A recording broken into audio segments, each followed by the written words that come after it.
Alright, guys, so today I want to talk about the cardinal sin of preaching. It is the sin of monotony.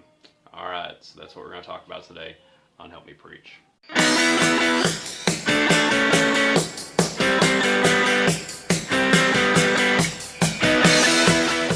Monotony.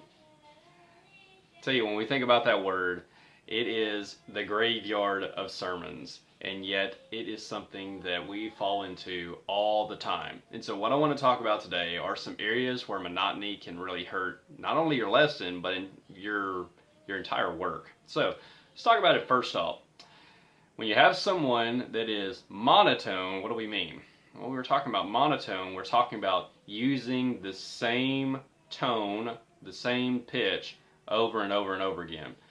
And so the thing about that is that it could be a totally different pitch, right? It could be the guy that shouts the entire time during his lesson. Or it could be the guy that just sits there and whispers the entire time during his lesson. Or, and this is one of the things I struggle with at times, is that he keeps his voice in the middle all the time. And so monotony is a huge deal. So what that does, though, is it wears out your audience. See, monotony is one of those things. I was reading about this in one of the books I'm reading right now. And so monotony is like one of those things that is just killer for people. You know, it's one thing to do something over and over and over again, but if it's changed, if it's different, then it's okay. But just imagine that your job for one day, 18 hours, is you're going to sit there at a table and move a marble back and forth. That would be death. That would be terrible. And yet that's how mankind is a lot of times. We get into this kind of lazy habit of doing the same things over and over again. And anyway, we just shouldn't do that. So, as I've already pointed out, and so one of the areas we do that is in the area of voice. So it could be where we're screaming the entire time, we have a really high volume, or where we have a really low volume the entire time, or even the same volume. And so that can be a huge, huge problem. Now, related to this as well, another way that we can be monotonous is actually in the sense of pace. So we can talk at the same pace the entire time and just keep going like you're like a metronome or something. And that just wears out your audience. You need to be having a conversation. You need to be talking very naturally. No one in their normal conversations, or hardly anyone that I can think of, stays at the same pace over and over and over again in conversation. And so that's another way that monotony can be bad. Now, you think monotony is bad, in those ways it gets even worse, right? So another way monotony can be a terrible thing is in your topics. Okay, so you're talking about the same type of things. You're going in a series and you're on the same thing for 6, 7, 8 times in a row. That's a terrible thing too. You're going to check out your audience. So if you're going to do a series, which we can talk about series, and I do series and all of that, you have to be very, very careful to not be monotonous. You're going to go through and you're going to kill it.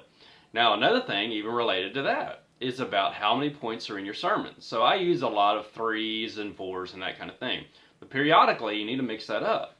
You need to do something different. And so you're talking about maybe a 7-point or whatever. Change it up. Do something different. You know, variety is the spice of life. So also think about text. Here's another way that monotony can be a problem. So if you're using the same verses all the time. Now I understand repeating things and bringing to remembrance people, right? And bringing to remembrance things for people. Yeah, I understand all that. But if you're using the same verses, like you keep going to John 3:16 or Acts 2:38, guys, what happens is your audience gets there and they check out. And it's not good. So those are ways that monotony can impact some of your voice and some of your lessons and stuff like that. But monotony can also hurt in other ways. So, for example, like your gestures. And you may be looking and saying, well, you do the same gestures every time. Well, maybe I do. Okay, so I don't need to be doing that. But if you have the same gestures, then that's going to be a huge thing. And so again, it's just one of those things that can become a burden to people. And then monotony could show itself up in maybe the way you dress, that you're always dressing the same way. The thing is, when you start really peeling back the layers on monotony, whether it's the same outline structure, whether it's the same sermon titles, the same sermon graphics, the same whatever, you can do some of that to a certain point, but ultimately, in the end, you end up drastically hurting yourself. And so don't do it. And so how do you get out of that? Well, the way you get out of it is you get creative. You start thinking, I've already talked about this. How can I do better with that?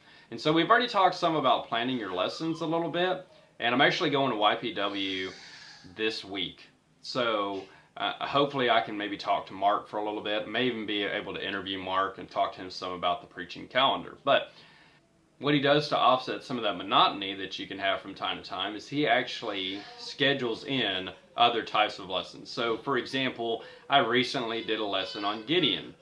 And there's other times where I can go through and bring up Old Testament, and I'll schedule that in. Or like I've got 2 series that I run during the year. That's to break up the monotony.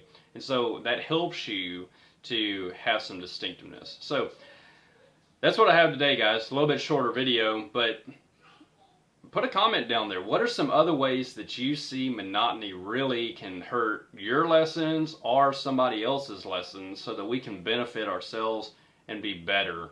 And so if you haven't liked this video, hit like. If you haven't subscribed, definitely subscribe. If you want to, share it. Be glad to have other people comment and add to this. But I'm telling you, this is one of those things that we talk a little bit about and we think, oh, okay, well, I'm not trying to be monotonous, but it becomes a huge deal. So there's a lot to it. So anyway, we'll catch up with you later, guys. Have a great day.